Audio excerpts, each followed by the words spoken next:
friends, my name is Jessica Lee Reeder. I'm the founder of Vitalized Body, and I am creating this video because I want to share my 5 favorite top tips to losing weight and keeping it off. And I'm just going to start with a little bit of information that you may or may not know, but it's talking about our metabolism. So oftentimes we believe that our metabolism really is just calories in, calories out. So we might have a tendency to be trained to read nutrition facts labels from the top down, where we're looking for calories first and quality of ingredients later. But what I want to tell you is that our metabolism is so much more than just the calories in, calories out. Really what we have is we have all of these different organs, we have genetics, we have environmental factors, we have our mental, physical, spiritual, all of these different modalities and facets. In addition, obviously, to the food that we're consuming, but really the way that our own individual unique biochemistry is. It's called biochemical individuality. But what I want to talk about are these 5 tips that will increase and promote our metabolism. And really, what they are is the underlying factors that may be inhibiting our body's ability to lose weight. So there's a couple things that we want to look at. Number 1 is our liver. Our liver is the largest gland inside of our body. When I went through the Nutrition Therapy Institute school, our instructor used to say, we should say I love you with all of our liver instead of I love you with all of our heart. And the reason why is because what the liver does is fascinating. It does so many different things, but the pertinent thing that it does is it helps to detoxify different chemicals from our body. And if you think about it, we are bombarded with toxins these days. Not just in the foods that we eat, which often may be artificial and processed. Hopefully not. Hopefully we're eating more natural foods, but it's very difficult to have a 100% natural diet, right? So these little artificial ingredients and processed foods, they may slip in periodically into our diet. And our liver has to break them down. Also, what we breathe in, so we want to believe that we're breathing in really good quality air, but, with lawnmowers happening, paint going on, foreign household chemicals, from cleaning solutions to anything like laundry detergent, and the list just goes on and on. So what we breathe in, the liver also does have to detoxify. Additionally, what we put onto our skin, so the environmental working group says that about 60% of what we put onto our skin is absorbed into our bloodstream. So can you imagine? The liver has to break that down and process that as well. So we do have natural detoxification systems inside of our body, but what happens when the burden gets too much to bear is that it becomes bogged down for our liver to have to do this. So the liver, so we want to really focus obviously on eating as clean and natural as possible, using natural household chemicals, avoiding rolling up our windows during rush hour traffic, using clean chemicals on our skin, really just trying to live a very natural and clean life. That's important for our metabolism.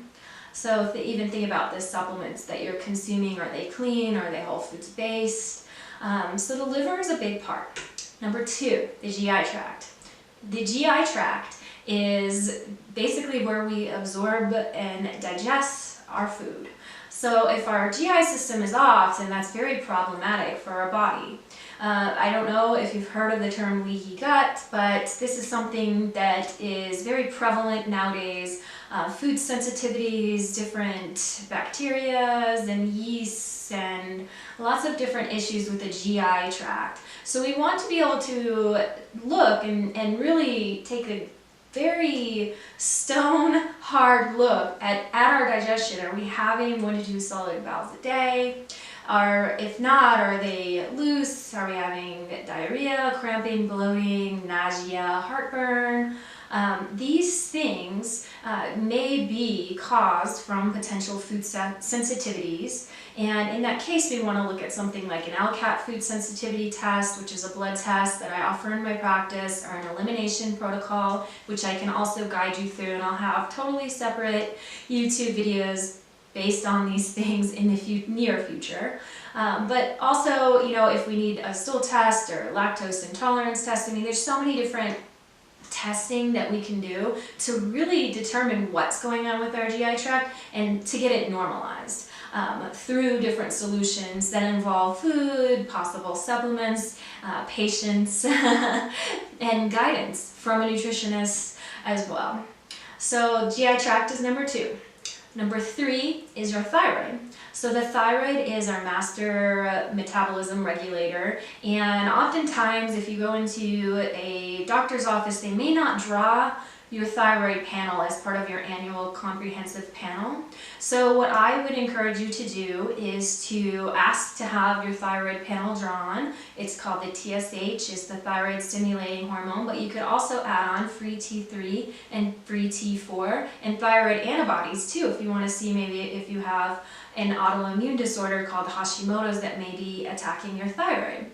The thyroid is such a big part of our metabolism, and it's very important to be able to monitor your thyroid on an ongoing basis. So I recommend annually having your labs run and having thyroid be a part of that. If your thyroid is level is off, then other steps will need to be taken, and that will be supervised through your doctor.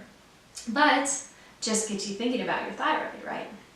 Number 4 is your adrenal glands. So very closely connected to your thyroid are your adrenal glands, although they are in a bit different area of your body, but they run on a really similar axis called the HPA axis.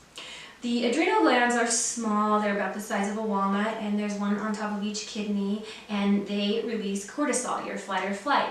So in today's society, we experience ongoing stress or periods of bouts of stress, and what can happen is our cortisol rhythm is intended to be lower in the evening so we can kind of wind down, and higher in the morning so we can have energy. What can happen is that cycle can become dysregulated, and we can be woken up in the middle of the night with the rush of cortisol, or maybe we'll wake up in the morning and not feel rested or have a difficult time going to sleep, and sleep is such a critical piece of your metabolism, and your adrenal glands are as well. So if you're experiencing any of the symptoms that I just listed, then you can get tested. I do offer a test called an adrenal stress profile. What that is it's a saliva test that will measure your rhythm throughout the day, and it will determine where you're at in your cortisol rhythm. And if it's off, then we can address it through diet and lifestyle techniques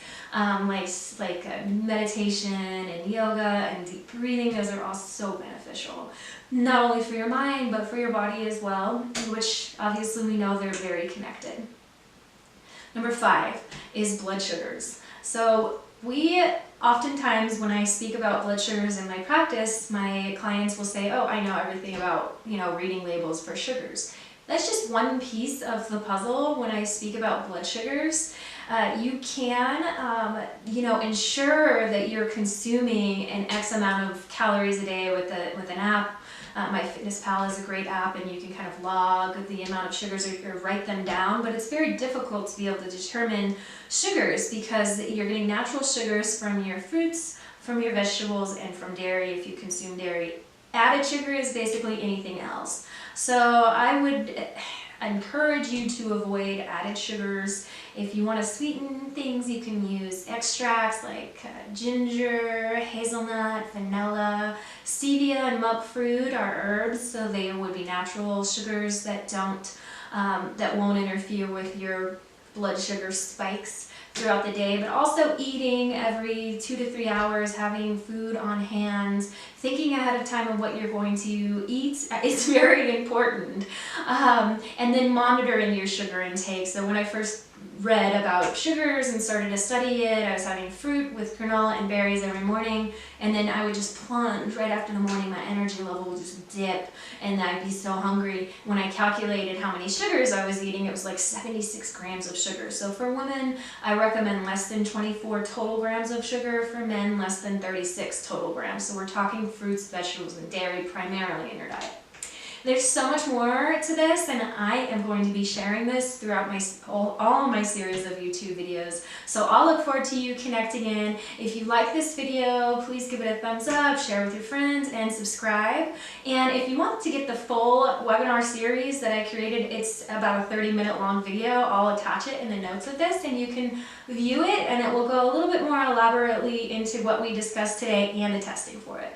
So thank you so much. I hope that you're feeling vitalized and vitalize your day. Thanks. Bye.